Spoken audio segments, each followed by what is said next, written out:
morning. Thank you for joining us for another episode of Defining Your Health. I'm your host, Tracy Lewis. And this morning, we want to talk about balancing vegetarianism. All right, so I want to thank our viewers for joining us weekly. We appreciate your support. And remember that if you have a topic, a health topic that you want us to talk about, please send us a message. All right, we're on Facebook. You can send us an email when you fill out the donor pledge form. Yes, that form is still there, right? We want to hear from you, right? So this morning I have on set with me Miss Leera Carr. You might be familiar with her, but she's here in a different capacity this morning. All right. So Miss Leera, tell us a little bit about yourself and why you're here. Okay, thank you so much, Tracy. And as you heard, my name is Leera Carr, and I am a dietitian, currently the founder of Optimal Nutrition Services. So I started a nutrition consultation business in Belize where I do want to provide consultations for different people who have different health problems. So we're looking at a wide range of diabetes to weight loss or weight gain. We're looking at hypertension. We're looking at CVDs.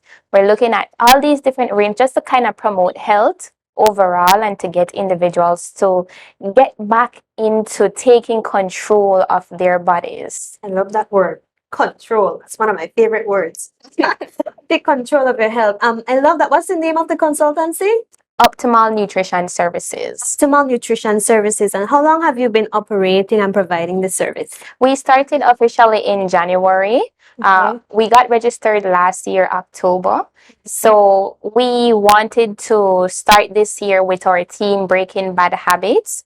And that is to get individuals into the mindset that most of how they live their lives or in their daily routines for the day, it's, cultured into bad habits. But if we can break these bad habits moving forward, we can create lifestyle changes that is going to bring about that holistic health in their lives.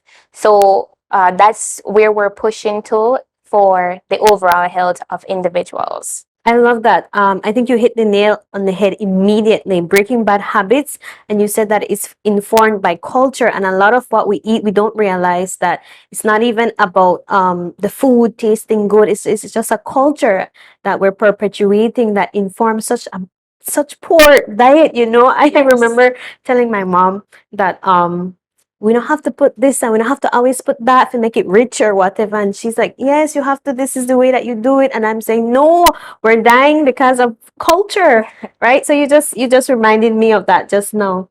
What inspired you though to even study to be a dietitian? Like, was this something you always wanted to do or interested you before? Well, I think like most young persons, when they're finished with high school, probably going into making a career choice, most of us we're not really sure what we want to do. I was one of them. I knew I wanted to be within the health field, but I wasn't certain yet what that would be. So I finished my diploma, my high school diploma, and I went on to SJC to complete an associate's in general studies with biology. And it was while I was there, I found this passion for human and social biology, where it connects with the body.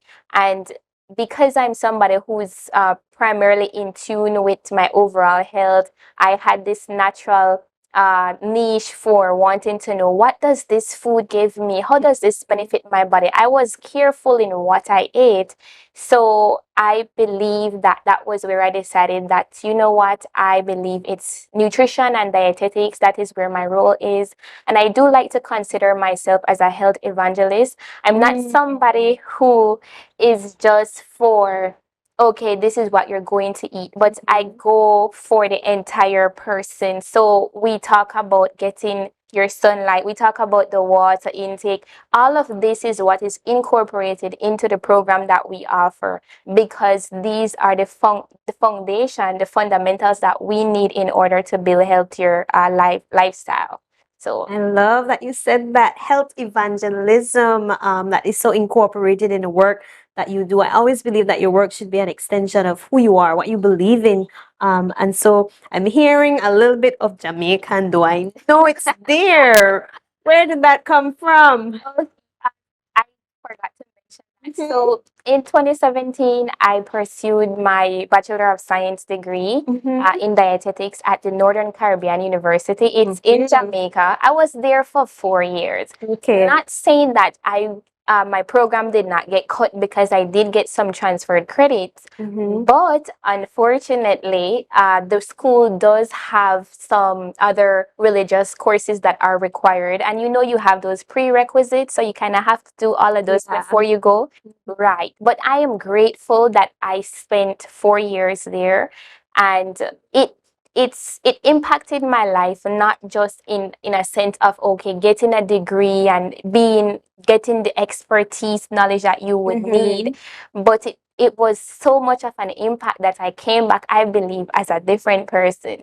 So I'm grateful for that. I love that. I love that.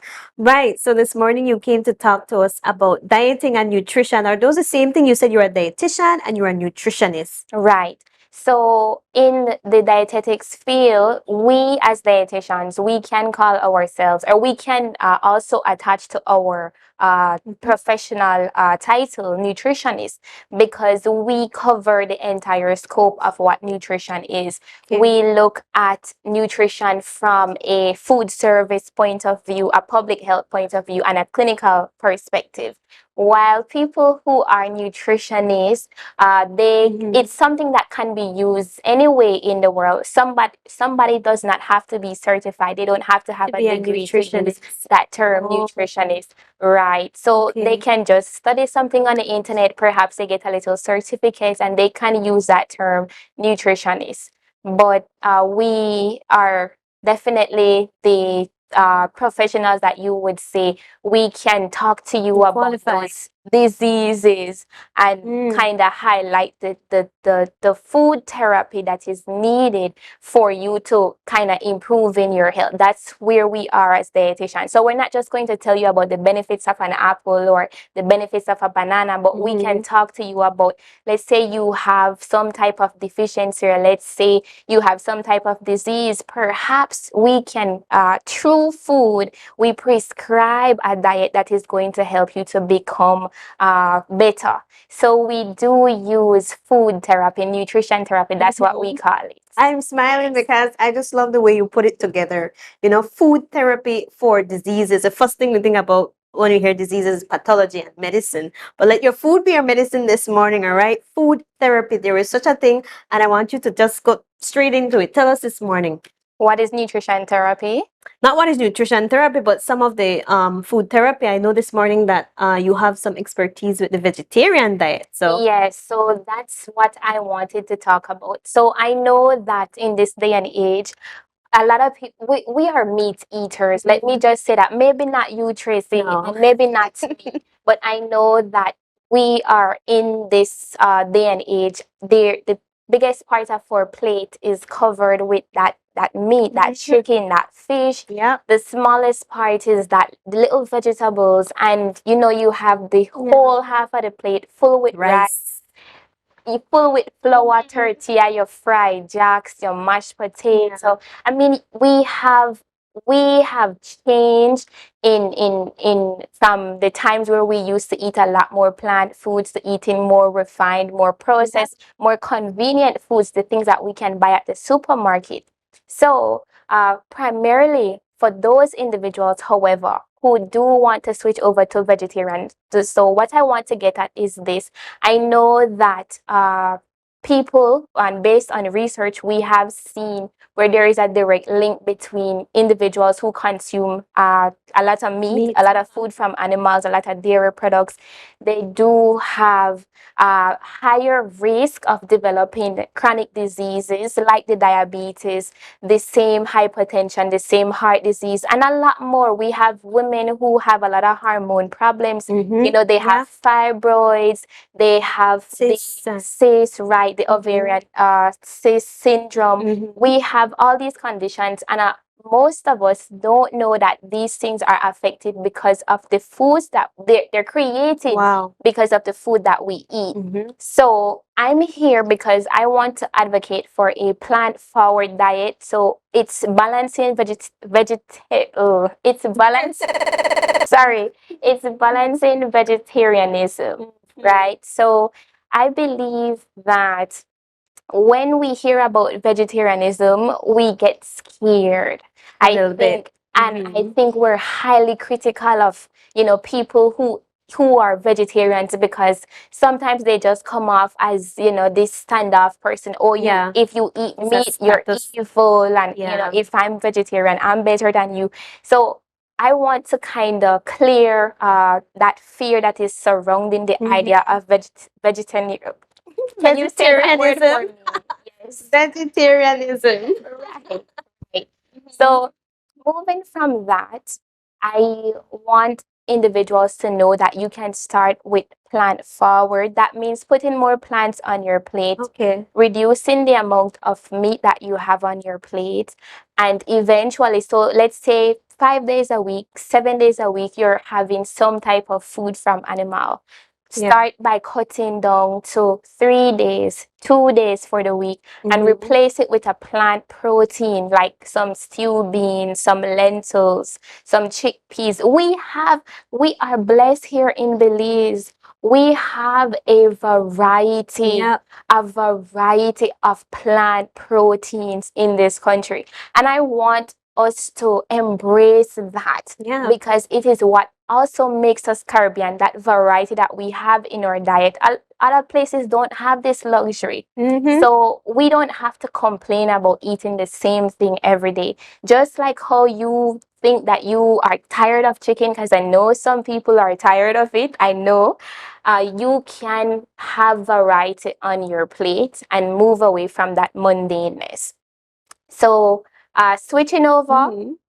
going from the 7, cut into the 5, cut into the 3, cut into the 2. And there's a lot more that comes with that. Perhaps maybe you want to touch on.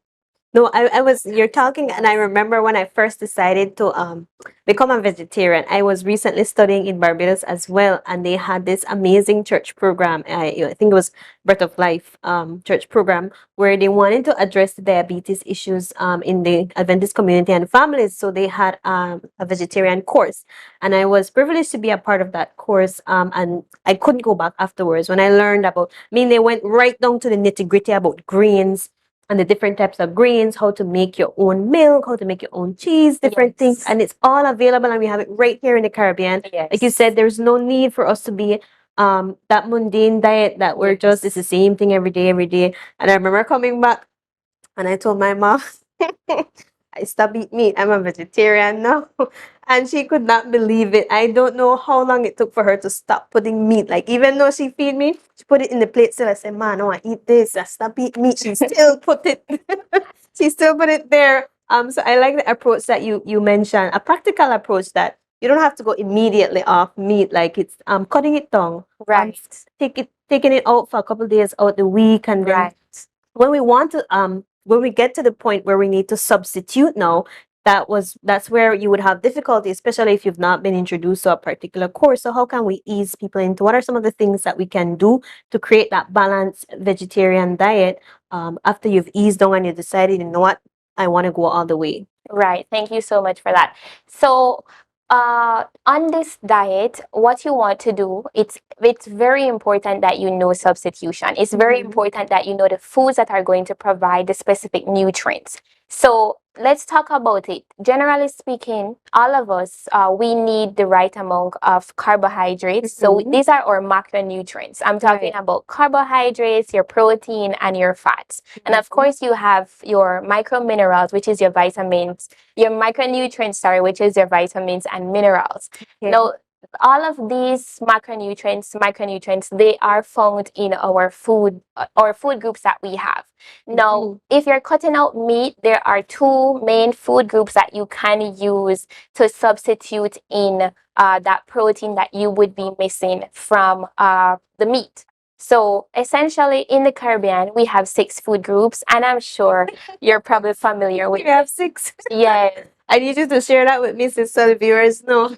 Okay, so we have our staple foods, Mhm. and this is our bread or Yeah. rice or pasta or cereal or grain or Yes, potato. the thing that makes us full. That's why we're so greedy. Right, the plantain, the ground provisions, we Mhm. have those. And then we have our fruits, we have our Fruits, vegetables, we have our fats and oils, we have our legumes and nuts, and we have our food from animals. Right. So that's what the Caribbean uses. But as a vegetarian, if you're going to cut out the food from animals, what you're going to improve on or what you're going to increase in your consumption is your legumes and nuts. Right. So primarily these is where you're going to get your protein sources. That's where you're going to be putting it back on your plate. Now, also, a lot of people don't know that there are small, let's say, quantities of protein that is also found in your grains, your whole grains. And you can find that in grains like quinoa, right? Yeah, Which also have a great amount of protein in it. You can also find some sources of protein in your broccoli, right? Which is definitely a very unique type of vegetable, unique type of plant. And of course, you have your plant milks for those individuals who are not drinking, yes, dairy, your soy milk, all these things, they also do provide protein. So if you're going to cut out the meat, you can amp up on your red peas, your lentils, your chickpeas, your kidney beans. We have the variety of these. And of course, moving forward too, you want to make sure that a lot of people are concerned about the B12, Yeah, yeah. Yes, To a lot of replace people are that. right. That's a need. We need the B12, B12. and then the source apparently is only from animals. So I know that's a concern people have. So how would you There's respond to that concern? So there is a lot of research now that is being done on B12 to really see whether or not individuals who are on vegetarian diets, if they're really deficient in the B12 vitamin. I do recommend taking the B12 supplements, but there are certain products that are fortified that do have these added to them. You can always look for those, and there are special or unique different plant foods that are out there. For example, we have our nutritional yeast. We have edamame, we have tofu. Oh, I have not heard that one. So we do have options as vegetarians to kind of get the B12 in. And primarily, I would say if you want to go for that B12 supplement, there is nothing wrong with that. Right. I'm just concerned because when I began, I didn't know exactly what I was doing. Yes, I knew how to prepare certain vegetarian foods, but then it's balancing vegetarianism. I still sweets. I'm putting in the vegetables, but I'm still amping up my flour because I love pastry. I love sugar. Anything mixed with flour and sugar and eggs. I love those. So what I found is that even though I've cut out the meat to try to improve my diet, I'm still, somewhere whatever I'm compensating for is still lost. It's not balanced. So how would you I'm going to have to go to this consultancy because I need help for that. But how so one of the most common things is that people they pick up a different bad habit when they take out the meat. Mm. You know? That's actually a great point that you're making, because I have actually seen it with some of my clients who are switching to the vegetarian diet. What I realized is before you switch, you weren't eating enough vegetables before, you weren't eating enough fruits. And a lot of us, we tend to think that when we switch over, it's just to take out the meat and just to put some beans on your plate or throw a little something there. But that's not really it. That's how you transition into the vegetarian diet, but you're not supposed to stay there. So Mercy. ideally, I am not properly transitioned. ideally, your plate should be half vegetables. And this is supposed to be cooked veg and raw veg. So you're supposed to have an increase, moving to moving to that vegetarian diet. Moving to that, you are supposed to have an increase in your fruits, your vegetables, your whole grains, your fats from plant sources, which is your olive oil, your coconut oil, going away from the fried foods. There's going to be more nuts consumed as snacks, more popcorns, more let's say the baby carrots as snacks, your fruit salads as snacks. There's going to be an increase in these foods.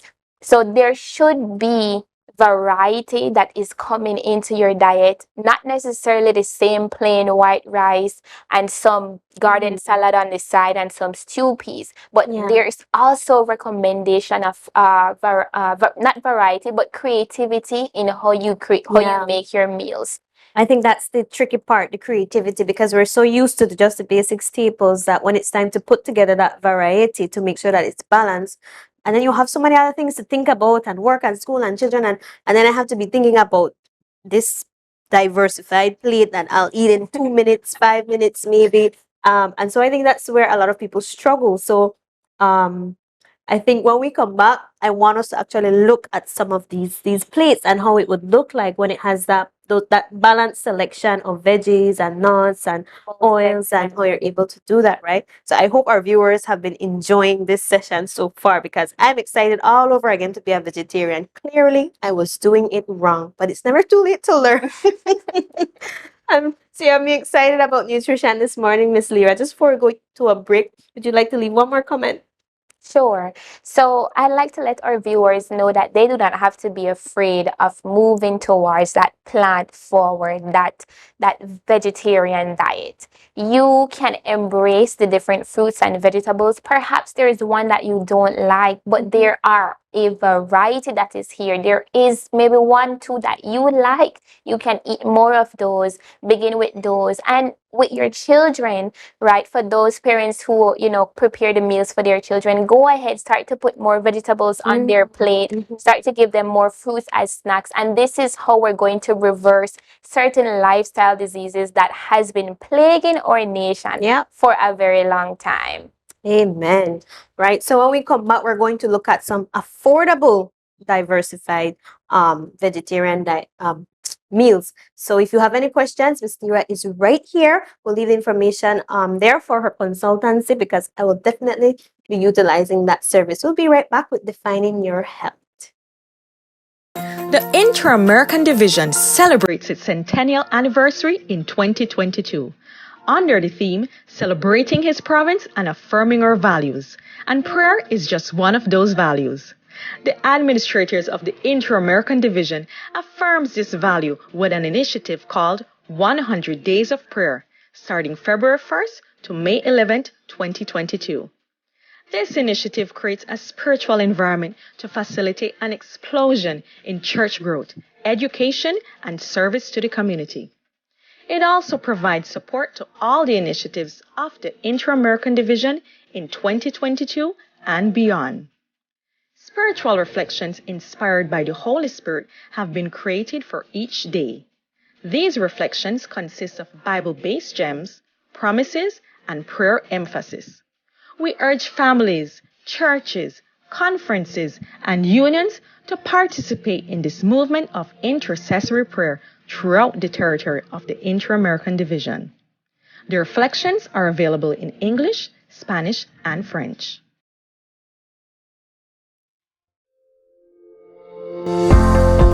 Hi, I'm Pastor Emiliano Viamel. And I'm Elder Shane Neal. And we're the hosts of Hour of Power. We are ready to pray for you and with you. Prayer is the key that unlocks heaven's door. In Philippians 4, 6, and 7, God cautions us not to be anxious about anything. Instead, in every situation, by prayer and petition, with thanksgiving, present your requests to God. And the peace of God, which transcends all understanding, will guard your hearts and your minds in Christ Jesus. Join us every Thursday night at 6 p.m. on our Facebook and YouTube pages, as well as Channel 98 on Central Cable TV, to experience this peace that passeth all understanding. You can join our global prayer family by praying that God continues to lead and bless this ministry. By becoming a faithful viewer and inviting your friends and family to like and share our programs. With your kind donations as well as your generous financial contributions. Contact us at 501-613-9351 or send us an email at atn@cbm.belizeunion.org. We are located at 10 and 3/4 miles Northern Highway at the Tubal Trade and Vocational Institute. Thank you for being a part of the ATN ministry. And we pray God's richest blessings upon you and your family.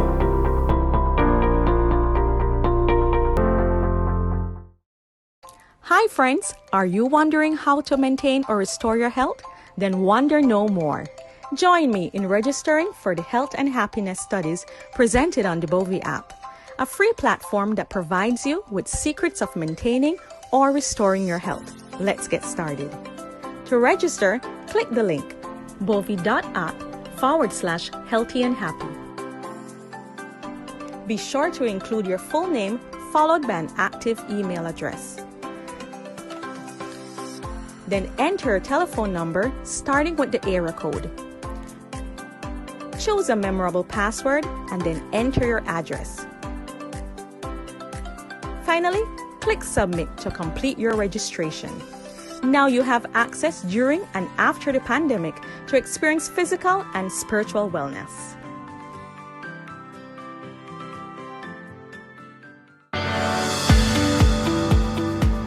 Hi, I'm Pastor Elijah Davis. I'm Pastor Denny McCullough. We are the hosts of your Bible study series, Words of Wisdom.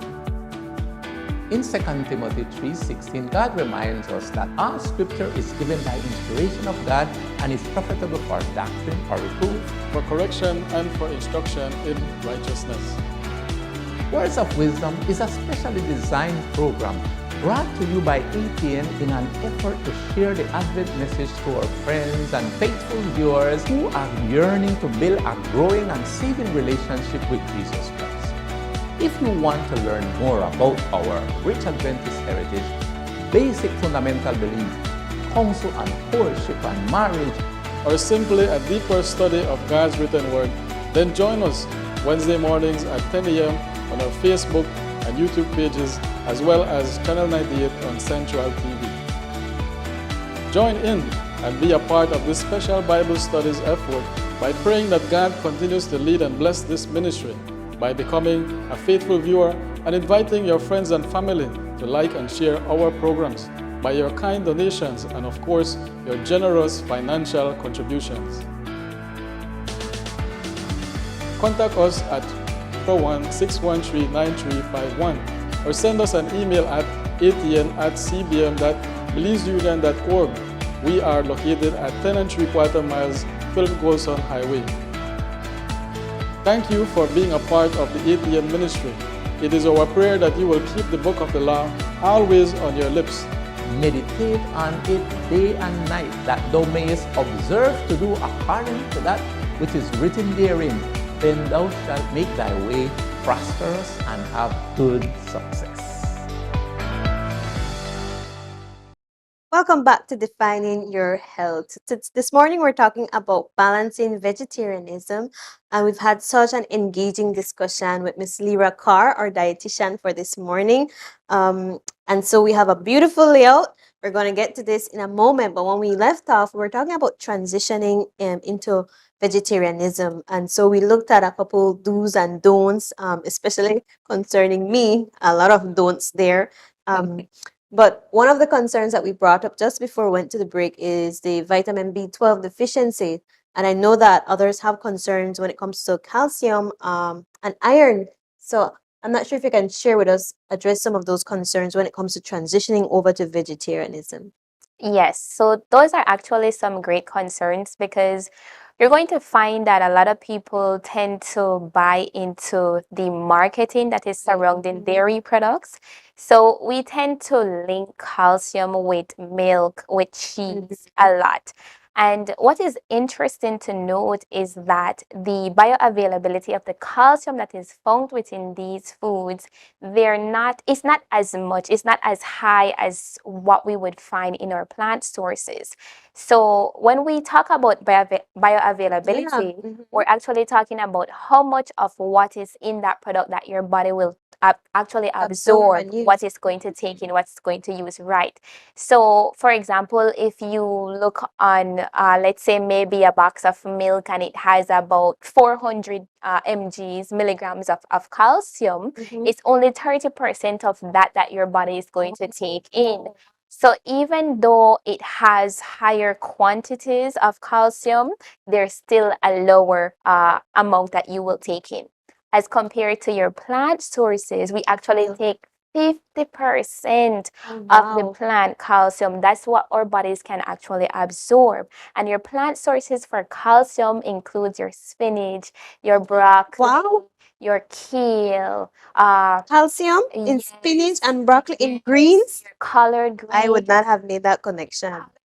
are Wow. rich in calcium, including carrots as well. And you can find it especially in your legumes. You can find it in your nuts as well. So calcium is actually found in these sources. Your legumes, which includes your beans, your lentils, your carrots, which is very special, your greens, primarily these are rich sources of calciums when it comes to comparing them to dairy. Of course, they're not going to be so high, right? But it does have that calcium that is in it.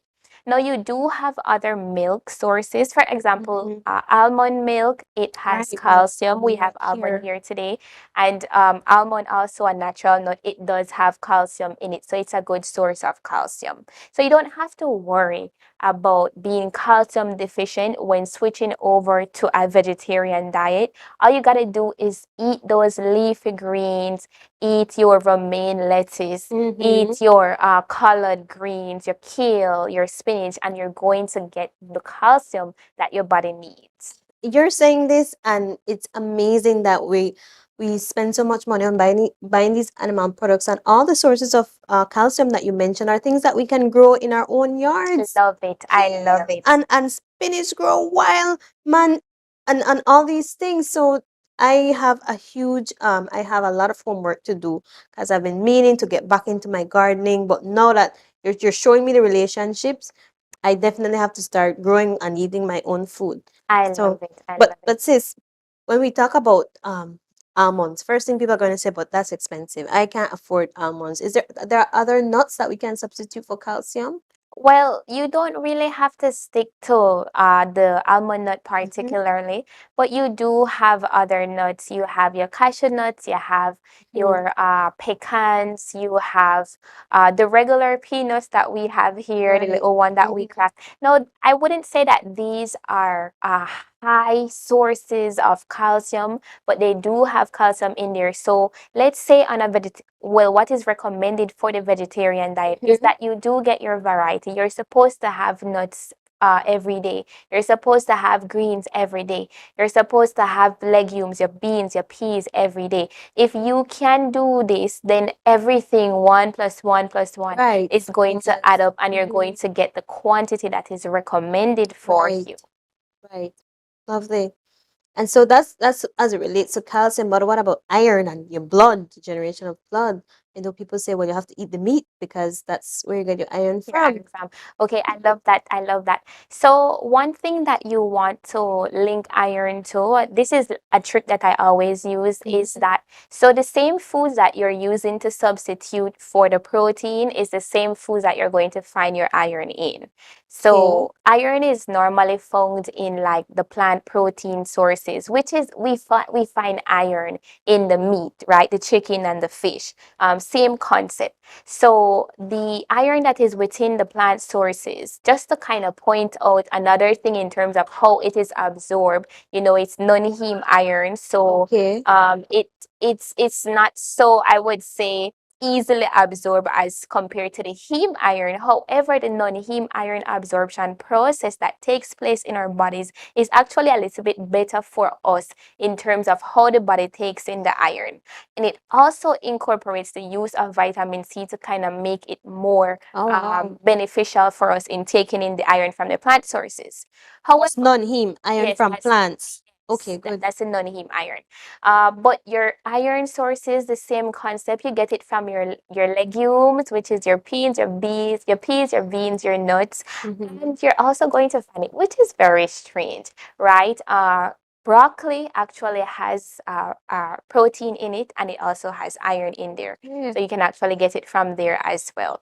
And you may be able to find some traces of iron in your seeds. Now, we don't really talk about seeds a lot, but seeds are great. You have sesame seeds, pumpkin seeds, chia seeds, uh, It took me a while to figure out that the pumpkin seeds are actually the same.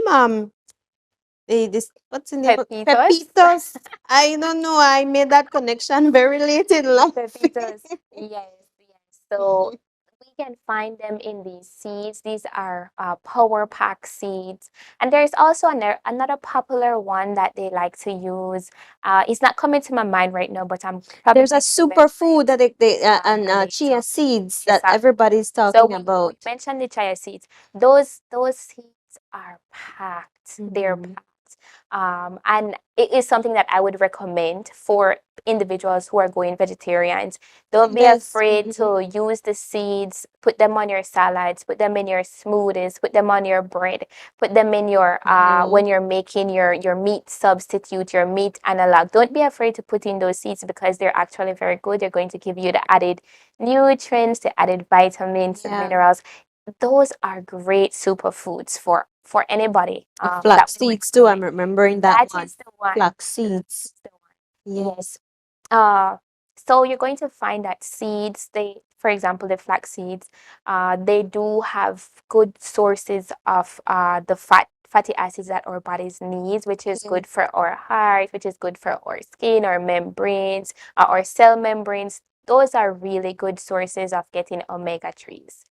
I know some people eat fish, right? So you can also look into getting your fatty fish, your tuna, your mackerel, your salmon, sorry. Mhm. Those are great sources as well. All right.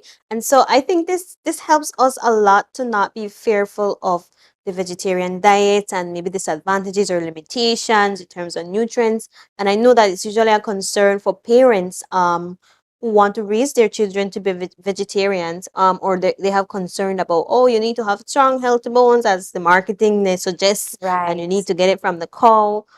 So I think you've dispelled a lot of those fears. So is it true to say that you don't have to be as concerned in terms of vegetarianism and children? Right, right. It's true to say that, and also the same for uh, pregnant women. Mm, Pregnant women, they just need to have an extra about 300 to an extra 400 calories in their diet, and it's supposed to be in variety. So if we were eating healthy, I would say balanced from most of your food groups, taking out the food from animals is not going to be such a big factor yeah. because there are other food groups that can provide and can source what the meat was sourcing, which is basically the protein and the iron. That's what you are getting from meat primarily. Of course, it has other trace minerals like magnesium, but you do find these in your legumes, in your nuts, in your seeds as well, which is great. And that's what I love about God. That's what I want to say. Amen. That's what I love about him. I love that he gave us a variety, and there's not just one nutrient in one food. Mhm. So he everything complements each other. For example, when I was at university, I was actually looking at some, just some research observations that I made. Mhm. If you think about water soluble vitamins, this would be like your vitamin B, Okay. your Mhm. vitamin C. Mm, those are water soluble, right? It means that our bodies take them in and we can't get them in toxicity. right? Because Okay. our body will flush Flush them it. out. That would be your B and your C. And I love this. Look at God. It's not a coincidence that you're going to find B and C in a lot of foods, a lot of your That's plant true. sources. That's true. B and C is rich in them. It's there, but you can't get it in toxicity. Yeah, But because you eat it right, all the time. Children grow up and every day they want to eat the orange and right. And then when we think about our fat soluble vitamins, which is the A, the D, the E, and the K, okay, it's right? fat These soluble. are not so much prominent in the types of It's to be plant intentional in sources. finding them. Right, Mhm. right.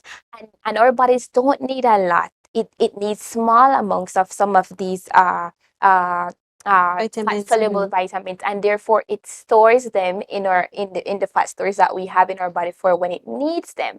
So if you're eating a healthy diet, you're not going to get toxicity in the fat soluble vitamins. And I can just go on with a lot of different things in how God would have, in Thought of his everything. knowledge and design and how he created even the very food that we eat, it is balanced already. So when you think about certain grains, for examples, they do have, or for the legume star, let's go to that. In nutrition and dietetics, we actually have a standard in terms of how we recommend how much carbs you should get, how much protein, how much staples. When you look at your legumes, your nuts and your seeds, your beans, you're going to find that there is a 20% ratio of protein that is found within the legumes in terms of recommendation. And the other part of it, which is like a 50% of it, is carbohydrates, because beans is carbohydrates and protein. Okay. So we in dietetics, our standard is normally looking at a 50% carbohydrates and a 20% protein in terms of your total calories, your calorie intake for the day. So when you look at how God would have uniquely designed legume, for example, we are actually following a balance, or let's say a guide that has already been placed there in terms Amen. of how to recommend the Amen. food intake that you get.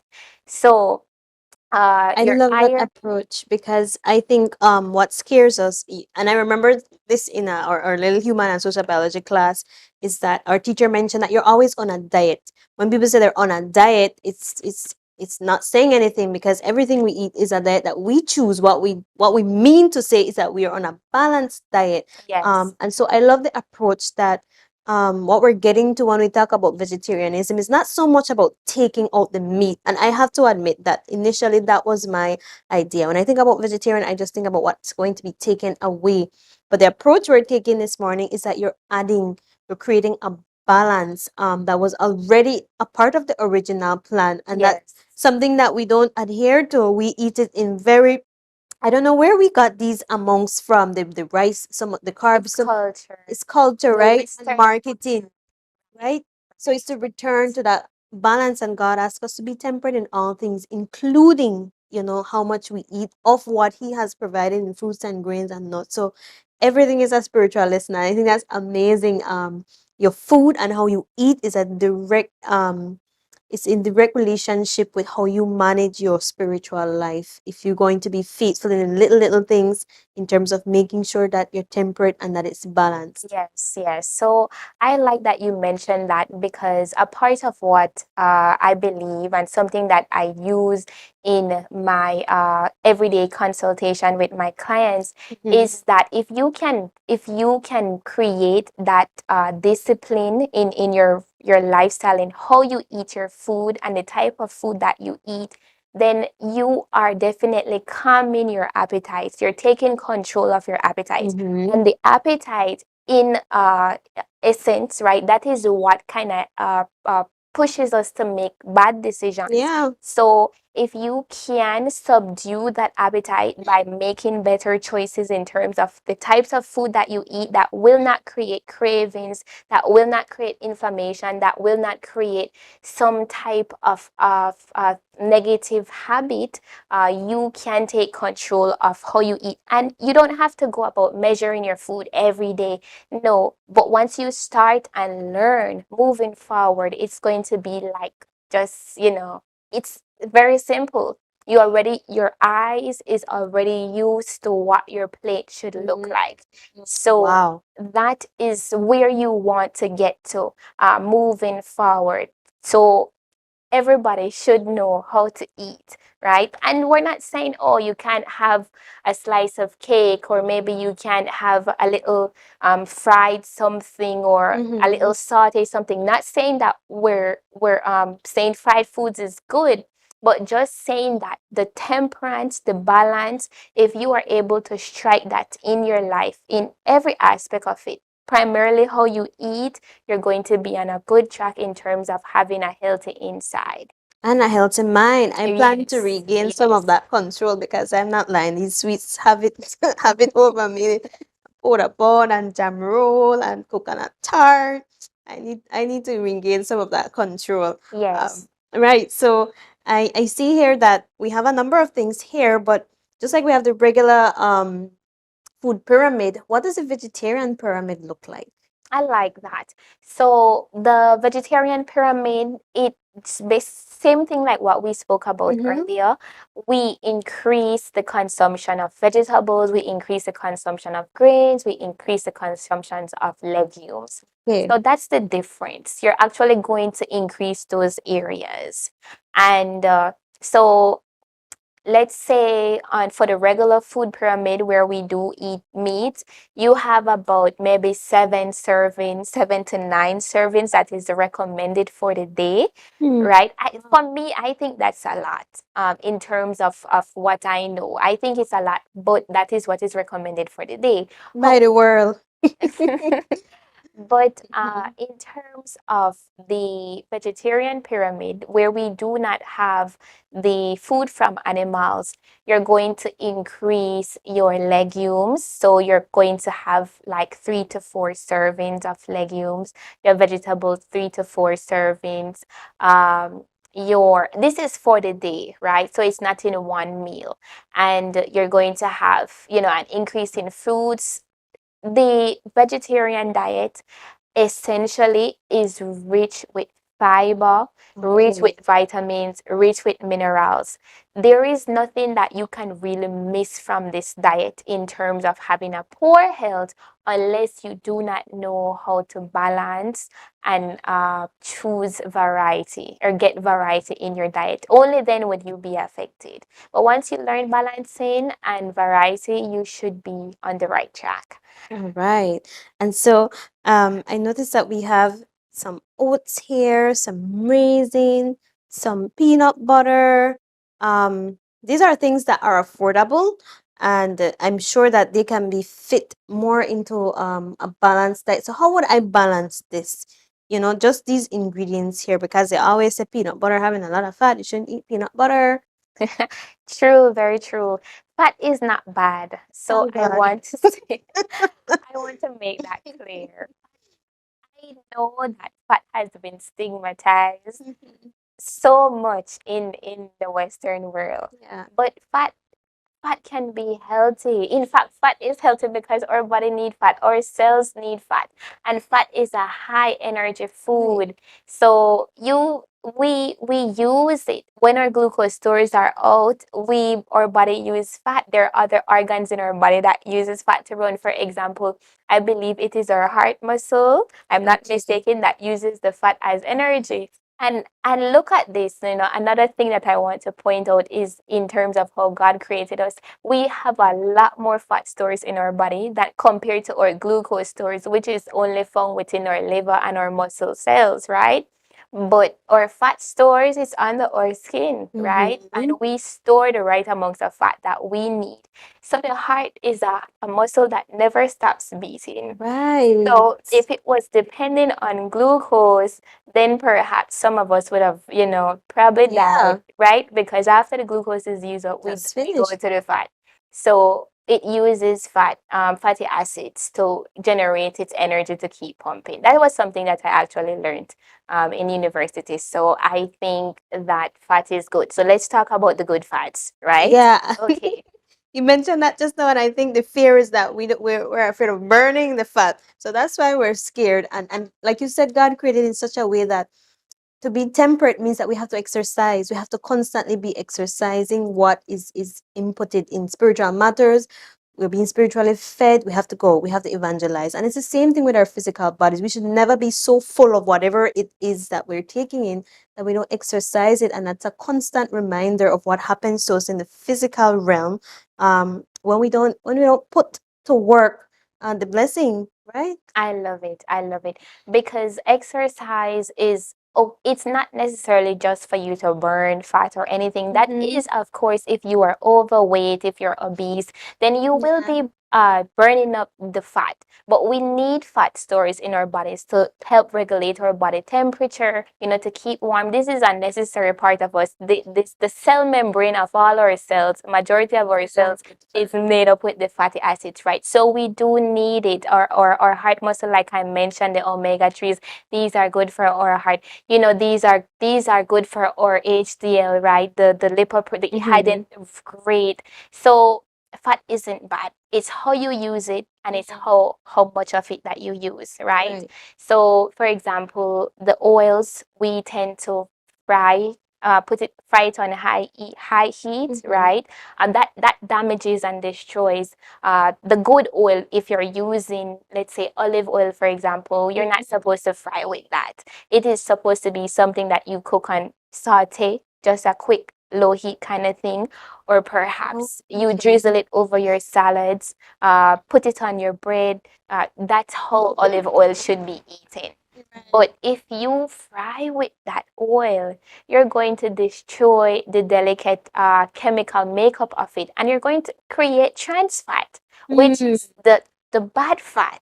So we don't recommend fried foods, the fries, the chips, those kind of So every things time we fry something, we're creating trans fat? most of the And time. what does it mean? What are the implications for trans fat? So that's where you increase your risk of getting blood clots in your body, Mm. because that's where you increase the LDLs. Based on research, they do see the relationship there with trans fatty acids increasing the bad cholesterol in our bodies. So that is also something that you want to avoid. We don't recommend the fried foods, the processed foods, the packaged chips. Those are not really the best fat. But we have here some good fat stores. For example, we have this is almond, and we have our other nuts that we mentioned and talked about before. They are good sources of fat. These are healthy fats. And what I love about nuts is that they're full in, right? So Yeah. the Mm-hmm. recommended amounts for these, I know some people would probably, yes, you can say a handful, right? And in terms, if you want to know the measurement for it, it's actually quarter cup.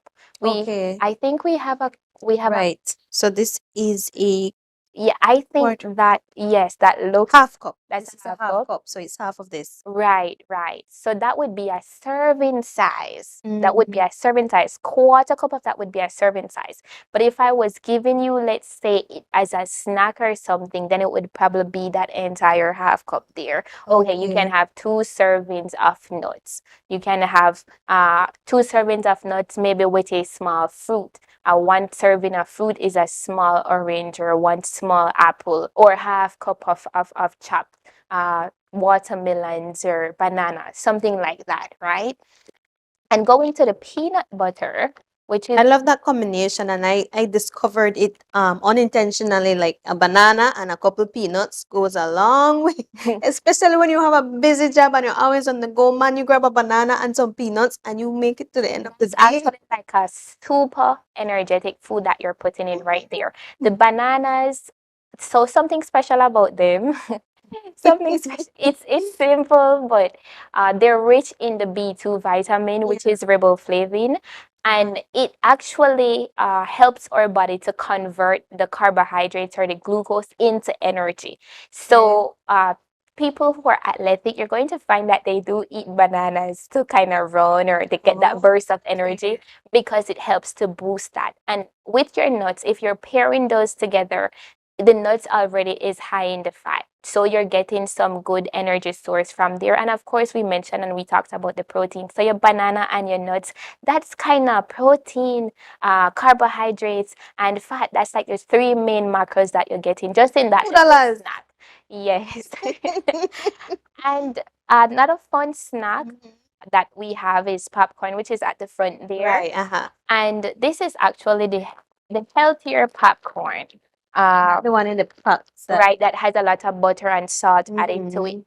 So if you love popcorn, or if you're somebody who likes a snack or something, popcorn would be a great snack. You can have about you can get the 1 cup size for me. This is the whole cup. You can have about 4 cups of your regular popcorn, and it's very low in calories. It's going to be about 120 calories, which is probably like 1.5 slice of bread equivalent. Better than chips. That always says stop the corn, please go to the corn, Yes. pop your corn. Love it. Better than the packed chips. It. 4 cups of popcorn. Love it. I Love have it. to try that. But sis, you're not helping me with the sweet, and this Right, popcorn so is okay, this but sweet, I love that you mentioned that. We raisins. have yes, we have raisins here. So one of the things that I recommend with my clients, for those who they're very honest, they tell me that they do have sweet cravings, and sometimes it comes on at night. So what we kind of do to kind of quell this or just kind of reverse this addiction for sugar, right, is we kind of replace and substitute it with healthier sweet options. So that would be like your bananas, that would be your dried fruits, your raisins, that would be your apples. These are they're going to help to reverse it. You're going to be surprised when you recognize that there is no longer you're filling in that sweet tooth, but you're doing it healthy. You're putting in the better food option, the better choice, and it's actually lower in sugar, right, than those other sweets that you're taking in. And because of that, if this is something that you do consistently over time, you're going to recognize that your body is saying no to the sweeter foods because your taste bud would have been adjusted I can't to wait for the that. healthier sweet options. Can't wait for that because it's an addiction.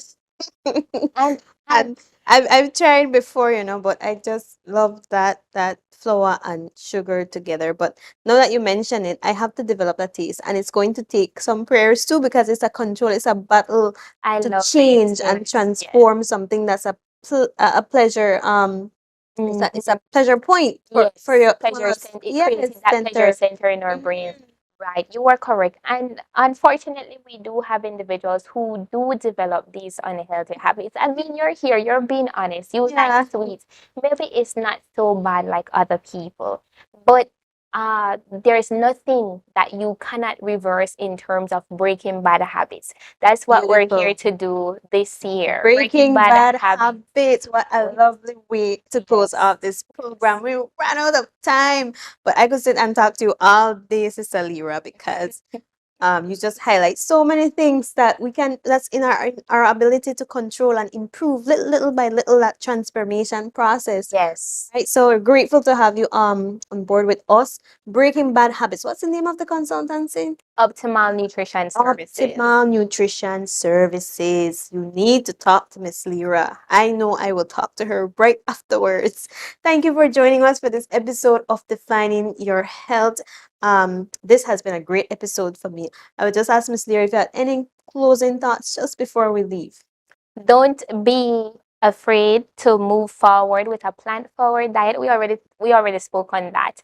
And come over, you can check us out, Optimal Nutrition Services, on Facebook. You can find us on Instagram, that's optimalnutrition.bz. And you can always WhatsApp us. Our contact numbers are there on both of those platforms. Right. So we want to thank you, Sister Leera, for joining us this morning. And to our viewers, send in your questions, your comments. We'll be here next week, Tuesday at 10 a.m. for another episode of Defining Your Health.